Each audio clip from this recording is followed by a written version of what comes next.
Dan itu membuat I am the king, I am the law. National Endowment for Democracy funding by US Congress. Membiayai kerusuhan. Operasi di seluruh dunia yang bergerak atas nama demokrasi liberal. Bukan. Yang digagas oleh National Security Strategy of US 17 September 2002 adalah demokrasi liberal. Indonesia sejak 2004 hingga hari ini menerapkan demokrasi liberal. New National Endowment for Democracy yang dibiayai oleh US Congress dalam rangka itu hingga hari ini. Dan itu negatif. Tergantung Anda memandangnya. Kalau liberal ternyata membuat kerusuhan di mana-mana. Anda melihat bahwa hari ini Indonesia menganut demokrasi liberal. Seluruh dunia yang menganut demokrasi liberal pasti gaduh. Dan sebentar.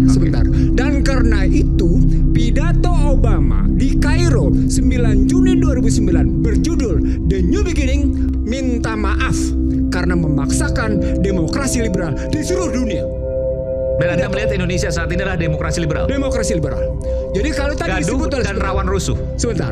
Yang disebut oleh Buniani tentang kriminalisasi itu disebabkan oleh pasal 6A ayat 2. Presiden dan wakil presiden gitu ya diusulkan oleh satu partai politik atau beberapa gabungan partai politik yang dipilih langsung dalam pemilihan umum.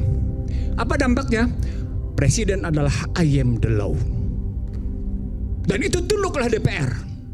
Maka presiden bisa melakukan kriminalisasi, bisa melakukan politisasi, bisa melakukan komersialisasi. Dan itu dilakukan.